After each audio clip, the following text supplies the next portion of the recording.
Shalom grace channel में आपका स्वागत है। मसीह में मेरे प्रियजनों, उत्पत्ति 3 अध्याय और उसका एक पद ऐसा कहता है, यहोवा परमेश्वर ने जितने पनेले पशु बनाए उनमें से सब में सर्प धूर्त था। उसने स्त्री से कहा, क्या सच है कि परमेश्वर ने कहा कि तुम इस वाटिका के किसी वृक्ष का फल न खाना? तो यहाँ पर मेरा सवाल स्त्री को बहकाना या पुरुष को बहकाना नहीं था, परंतु परमेश्वर में एक बात हमें जाननी चाहिए कि क्यों सर्प को ही शैतान ने अपने लिए चुना।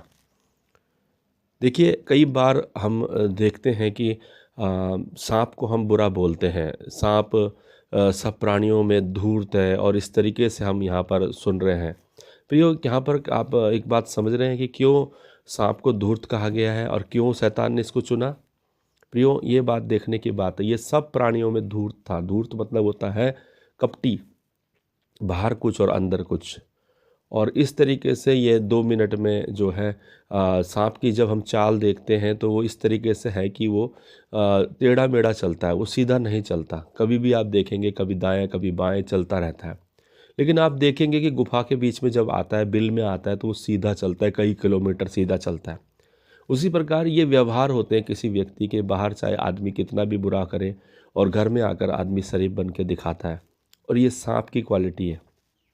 कहने का मतलब ये है सांप की क्वालिटी कि उसका जो एक चेहरा सबके सामने अच्छा बना रहता है और बाकी पीठ पीछे वो गलत लाइफ जीते हैं। तो हम यहाँ पर देखते हैं कि अयूब जब हम 1 अध्याय में पढ़ते हैं, उसमें जब परमेश्वर ने देखा कि उसके पुत्र उसके साथ सभा में बैठे हुए हैं, तो वहाँ पर सांप भी आ गया, अर्थात शैतान भी आ गया। तो जब वो शैतान आया तो परमेश्वर ने बोला कि भाई तू कहाँ से आता है? तो उसका जवाब देखिए। कभी भी किसी का जवाब भी देख करके आप अंदाज़ा लगा सकते हैं कि कौन सी आत्मा से भरा हुआ है। कई बार हम लोगों से सवाल पूछते हैं, तो वो सवाल जब हम उसका जवाब सीधा उत्तर नहीं देता तो उससे हम जान लेते हैं कि ये व्यक्ति क्या है, घुमावदार बातें करने वाला है। अब जैसे कि सांप से पूछा गया कि भाई तू कहाँ से घूमने आया, कहाँ से आया? तो परमेश्वर ने उसे जब पूछा तो उसने कहा, मैं पृथ्वी पर इधर उधर डोलता डालता घूमता फिरता आया हूँ। देखिए, ये ऐसा जवाब का मतलब ये होता है कि एक ऐसा व्यक्ति जिसके पास कोई काम नहीं है, वो क्या करता है, दूसरों के उधर नज़र रखता है। और जैसे हम घरेलू सांडों को देखते हैं, यहाँ रोड पे घूमते रहते हैं, और उस बैल के अपेक्षा इनको देखिए कोई काम नहीं है, ये कहीं भी चले जाते हैं।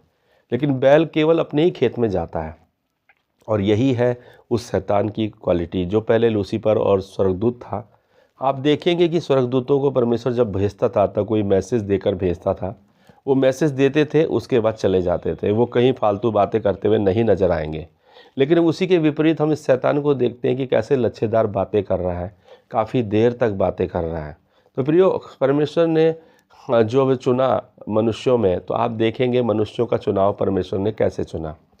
अब आप देखते हैं कि नूह अपने समय के सब लोगों में क्या था, नम्र व्यक्ति था, और क्या था, खरा व्यक्ति था और सीधी चाल चलने वाला व्यक्ति था। इसलिए परमेश्वर ने उसे चुना। अब्राहम के विषय में हम देखेंगे, अब्राहम एक प्रकार का जो है प्राण बंधन तोड़ने वाला व्यक्ति था, क्योंकि उसने तुरंत जो है अपने परिवार और कुटुंबियों को छोड़कर चले गया। ऐसा व्यक्ति जो परमेश्वर को सबसे पहला स्थान देता था, और हमने देखा है कि उसने अपना बेटा तक प्रभु के लिए कुर्बान किया। और इस तरीके से हम देखते हैं, उसके भक्ति को देखते हैं, उसके प्रेम को देखते हैं, उसके विश्वास को देखते हैं, जो सबसे अधिक वो परमेश्वर पे करता था, ना कि अपने रिश्ते नातों भावनाओं को महत्व देता था। और यही क्वालिटी थी जो परमेश्वर ने उसे चुना।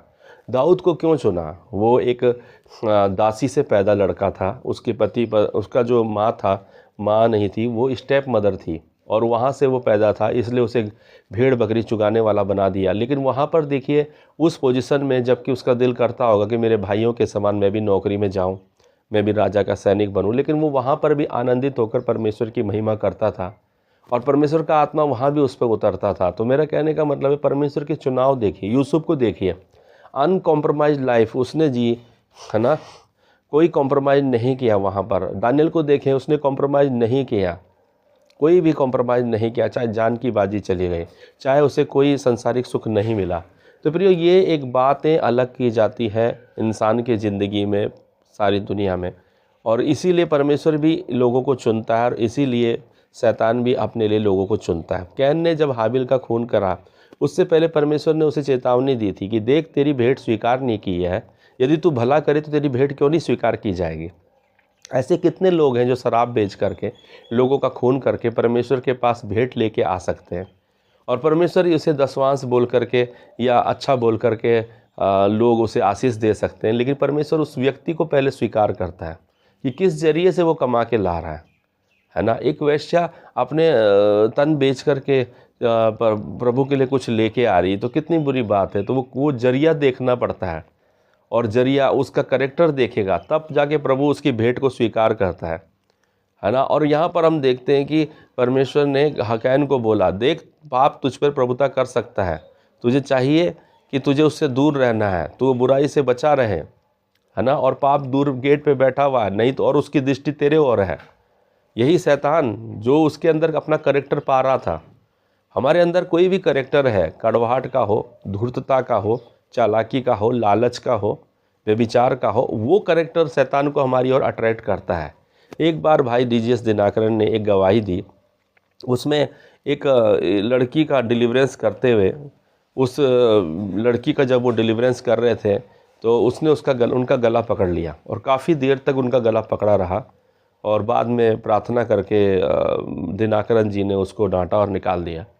उसके बाद रात को वो प्रार्थना में बैठे और उन्होंने प्रभु से पूछा कि प्रभु, ये ऐसा व्यवहार इस लड़की ने क्यों किया, इस दुष्ट आत्मा ने मेरे साथ क्यों किया, मेरा गला क्यों पकड़ा।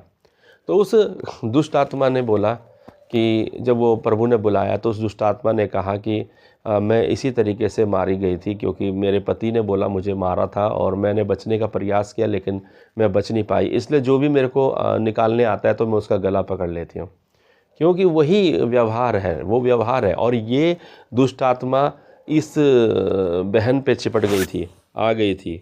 किस पे आ गई थी? जिसका डिलीवरेंस हुआ।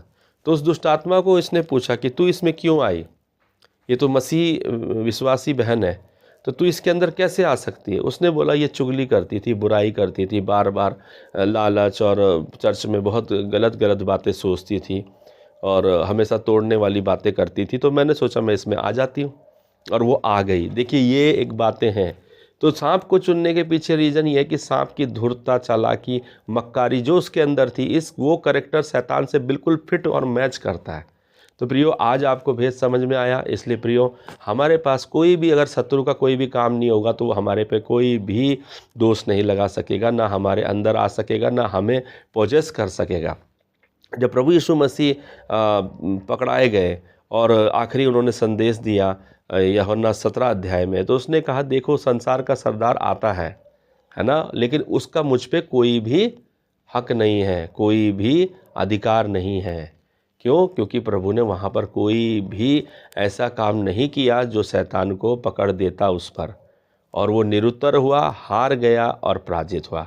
प्रियो, आप और मैं भी, यदि हम इस सांप से बचना चाहते हैं, इसके हर एक व्यवहार को समझ लें, है ना, और इसको अगर हम समझ लेंगे तो फिर हम भी एक परमेश्वर के स्वभाव वाले व्यक्ति बनेंगे, और परमेश्वर की आत्मा हमारे ऊपर मंडराएगी, और हम भी एक सिद्ध पुरुष बनते जाएंगे जैसा मसीह यीशु आप है। सबको जय मसीह की। God bless you.